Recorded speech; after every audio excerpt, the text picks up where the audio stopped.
Hello, my name's Florence. Welcome to theobspod. I'm an NHS obstetrician, hoping to share some thoughts and experiences about my working life. Perhaps you enjoy Call the Midwife, maybe birth fascinates you, or you're simply curious about what exactly an obstetrician is. You might be pregnant and preparing for birth. Perhaps you work in maternity and want to know what makes your obstetric colleagues tick, or you want some fresh ideas and inspiration. Whichever of these is the case, and for that matter, anyone else that's interested, the theobspod is for you.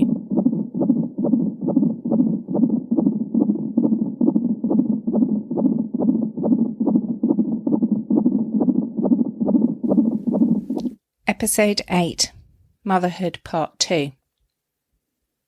So I've told you in the last episode how I felt during pregnancy. But what about birth itself? Well, despite my job, I thought I'd breeze through it. After all, what were my childbearing hips for? I'd grown up with stories of my mother's birth and my grandmother's births, and they'd all been relatively straightforward. I'd prepared myself well, I'd done antenatal classes, and I'd even spent the last few months thinking about how I was sitting at home, sitting backwards on a chair with my tummy forwards as instructed by optimal fetal positioning, so that I had the best chance of my baby being in a good position before labour. So, what could go wrong? Well, I was due before Christmas with my first baby, and Christmas came and went, and it started to feel a little bit like I was going to be pregnant forever. All the other babies in my NCT class had been born, and I started to face the realisation that I might have to have an induction of labour. And because it was over the Christmas period, actually, this wasn't scheduled until the new year when I was going to be 42 plus 1. But one evening, 11 days overdue, there was a pop and a gush, and my waters had gone. So I duly went into hospital and got checked out. Everything was fine, and I got sent home to wait for labour to establish. I was having irregular contractions, and slightly stupidly, I ended up sitting up most of the night, breathing through my contractions and watching a film while my husband went to bed. And the next day, ringing the midwife, I was so determined to get myself into labour that I actually walked the 10 to 15 minute walk down to my local clinic, pausing for contractions, pausing and breathing through on the pavement, and walking down to the clinic to the midwife to be examined and make a plan. The results were extremely disappointing. I was only 3 centimetres and was told I needed to be admitted to have a hormone drip, syntocinon. I was reluctant, despite my medical knowledge. This wasn't how I wanted my labour to go, and I felt that it was a little bit premature. I wanted more time for my labour to get going naturally. So I took my time and I went in by 5 o'clock in the evening. The staff seemed really keen for me to have an epidural because I was going to have the hormone drip. And although I knew lots of women did have epidural with the hormone drip, I didn't want to have an epidural to start off with. So I refused that and started the hormone drip, syntocinon, pacing the room, keeping active, keeping upright, doing everything possible to try and get my labour going and reduce the risk of intervention. Part of the way through, there was a consultant ward round, and I was asked, did I want Professor X, very eminent professor of obstetrics and gynecology, to come in as part of the ward round. And the only thought that went through my mind was, oh my God, no, I don't want to meet the professor in this situation when I'm in labour, in case in future I want to work here, or in case in future I meet him on a professional basis. I don't want him to remember me half naked in labour. And in retrospect, that was a bit of a bizarre thing to think, because actually maybe it would have been good to meet him and have his advice. But in any case, I decided not to. And there's always a bit of a dilemma when you're a midwife or obstetrician, whether you give birth where you work, where everyone knows you and you mix your personal life up with your professional life, or whether you go somewhere a bit more incognito where you're not known. And for me, this wasn't really a choice because I wasn't working anywhere near where I lived. It would be completely stupid for me to go halfway across London to give birth to my baby when they're perfectly good hospitals local to me. So it wasn't really a choice I faced. And now, in some ways, I wish that had been an option. At the time, I thought it was good that I was incognito and that if I was out of control and not doing well in my labour, that nobody would know. But actually, maybe it would have been good to be surrounded by people I knew and people that really cared about what was happening to me. And that's not to say that people don't care if they don't know you, but it's a slightly different dynamic, different relationship. So after 4 hours on the syntocinon hormone, there's absolutely no change in my cervix. The neck of the womb wasn't opening up any further at all. And I was getting pretty tired. So I felt I gave in. I had the epidural. And then I had another 8 hours of the syntocinon hormone. So I had 12 hours in total and absolutely nothing happened. At this point, the registrar came in because I was having some changes in my baby's heartbeat, and he gave me the option of continuing or having a cesarean at this point.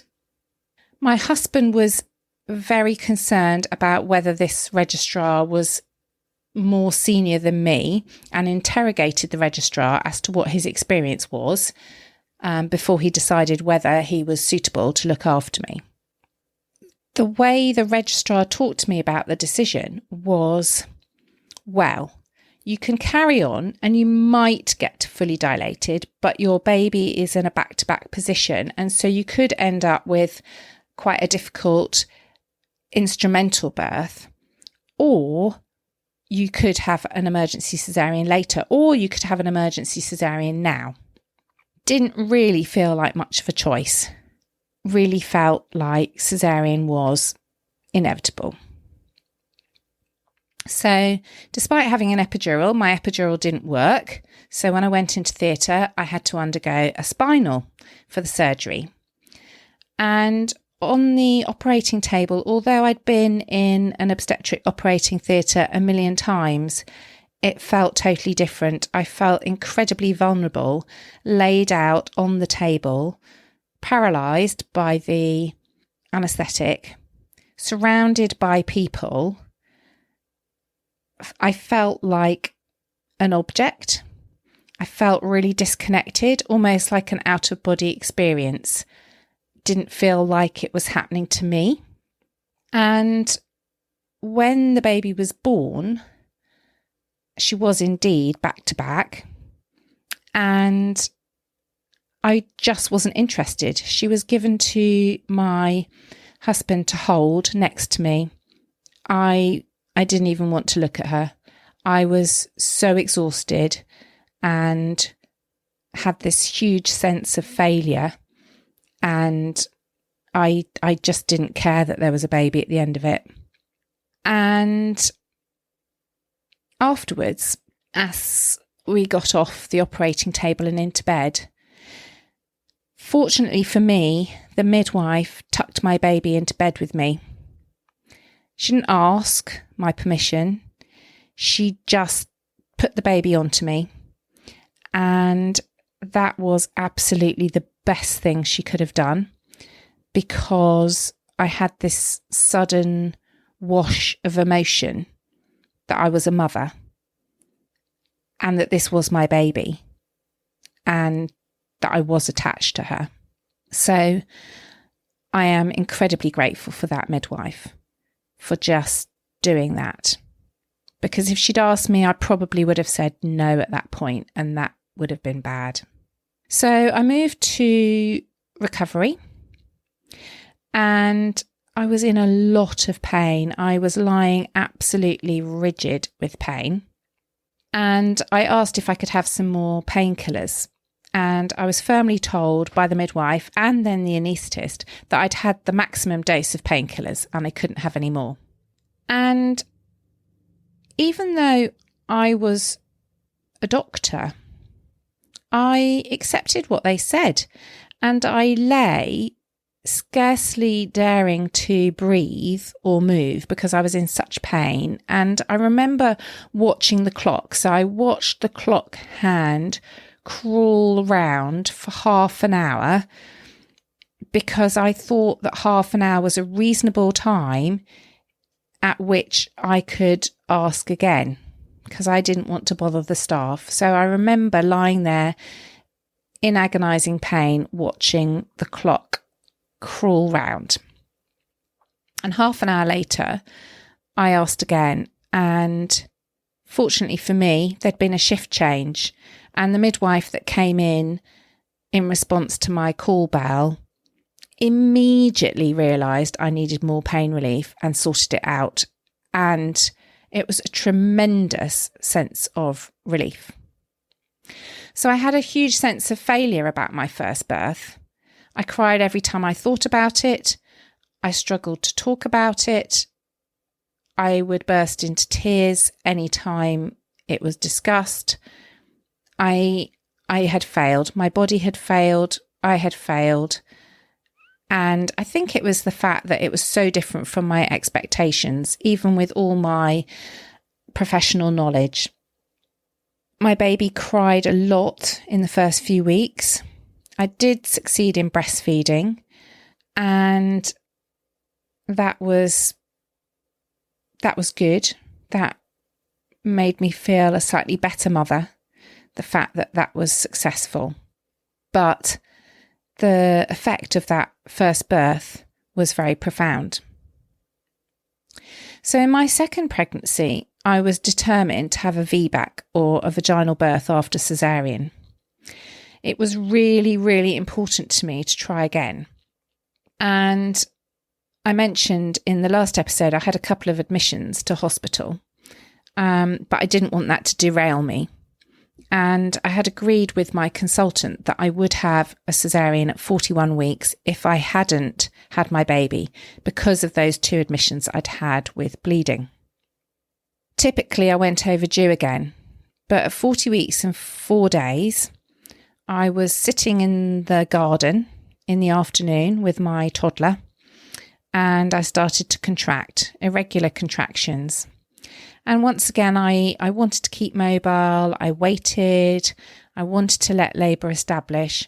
So I carried on going about the day as if nothing was happening until the evening when my husband came home, and I thought we should go to hospital. So I was admitted because I was 3 centimetres dilated and contracting irregularly. I dozed through the night with irregular contractions until at 6 a.m. I really couldn't bear it anymore, and I rang my husband to come back in. I was taken by the midwives and given a room with a birthing pool. Now, this hadn't been part of my plan, but I got in the pool and it was wonderful. There was warm water, buoyancy, I could move around. I was given Entonox, the gas and air, and my memories of that time were absolutely wonderful. I got very giggly with the gas and air. The midwives decided not to let the obstetric team into the room so they wouldn't interfere, and I bobbed around in the pool for many hours with the gas and air, extremely happy. Sadly, after many hours, I was still only that 3 centimetres. Very frustrating. So I got out of the pool and they broke my waters. And then I did have an epidural. And my husband did quite a lot to distract me at this point by reading to me from the newspaper. It was just before a general election. And he read to me some of the manifestos out of the newspaper, which seems completely crackers, but was a very good way of spending a lot of quite boring time. And many hours later, I was still only 5 centimetres, and I was offered the option of a caesarean or the syntocinon hormone drip. And we made a joint decision that caesarean was probably safest at this point. I wasn't wild about having the syntocinon hormone drip, given that my body had tried to establish labour itself, and I knew that my baby was probably bigger than my last baby. So it felt like a really good conversation, a really good joint decision, and I felt comfortable with that plan. In theatre, I had a wonderful anaesthetist who distracted me with chat about the FA Cup. Some of you know I'm a football fan, and although my team wasn't playing the next day, it was the time of year where the FA Cup final was, and so we had a great football conversation, and then suddenly my baby daughter was here. So it was exactly the same outcome. I had both times an emergency caesarean section, a healthy baby girl, the same hospital. So I had that opportunity for the VBAC, vaginal birth after caesarean attempt. I'd felt listened to, I'd felt supported, I'd felt valued and positively involved in my care. As predicted, my daughter was much bigger.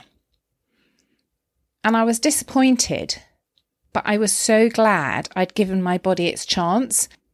And this time around, I was able to accept what had happened to me. It felt like it just wasn't meant to be, rather than feeling like I'd been forcing my body to do something it didn't want to do. So the aftermath of this birth was very different, much more positive. So now we come to the zesty bit. These births were 19 and 21 years ago, respectively. Yet I remember them like they were yesterday, every detail, and the memories of those feelings, how I felt each time. So women's experience of birth stays with them. It's a lifelong memory. I remember listening once to a radio programme where they'd interviewed women at the end of their lives in a hospice and asked for their memories of birth, and they gave strikingly vivid descriptions and memories of how people had talked to them and behaved and how they'd cared for them or not. For me, what at face value looked like the same clinical experience, the same clinical outcome, emergency caesarean and healthy baby daughter, were like chalk and cheese from an experience perspective. It wasn't a sudden epiphany for me that experience was important. I guess it brought home something that I already knew deep down, and it resurfaced many years later as I started to champion improvements in women's experience of maternity care. So the zesty bit is, experience is important. It's as important as safety. In fact, the two are very closely linked. There's a lot of evidence that good patient experience, and I use the word patient in inverted commas, and good staff experience for that matter, correlate very closely with safety.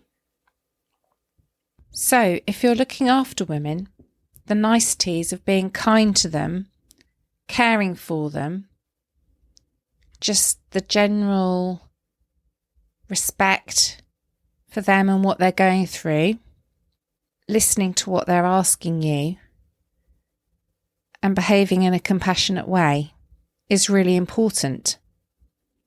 And it's equally important to behave like that to your colleagues and other staff within the maternity service. And if you're a woman using maternity services, it's really important to help us by feeding back about your experience. So if you've had a good experience, feed back so that positively reinforces that behaviour and rewards those staff that are doing a great job. And if you've had a negative experience, let us know, because we may not have perceived that that's how it was received and how that felt to you. And a simple way you can do this is via your local maternity voice partnership, often who have a Facebook page or Twitter account, or by writing more formally to your maternity unit about your experience of care afterwards, or through the friends and family test, which, although not an ideal way of feeding back about maternity care, does give you the opportunity to write free text. And it's often the free text that gives us rich information about how women are experiencing their care. So feedback can help us so that we can help improve experience for others. So that's today's zesty bit. So I do hope you've enjoyed listening to the theobspod. If you have, do like, subscribe, or leave a review, and join me again to explore more about the life of an NHS obstetrician. I'm finding it really exciting to have people listening and give me feedback about what they've found interesting. So please do recommend the theobspod to other friends, colleagues, or people who you think might find it interesting. I'd love it if you'd share with me what you've enjoyed about listening and if you've done anything differently as a result. I can be found on Twitter at FWmaternity and at theobspod. And please do check the MatExp hashtag MATEXP, and the website matexp.org.uk for more information and ideas on how to improve women's experience of maternity care. Finally, I'd like to reassure you that I take confidentiality very seriously, and although I'm talking about experiences from my working life, I'm taking great pains to make sure that I anonymise the stories and talk in more general terms so that I keep confidentiality of my women I currently care for and have cared for in the past very safe. Many thanks for listening.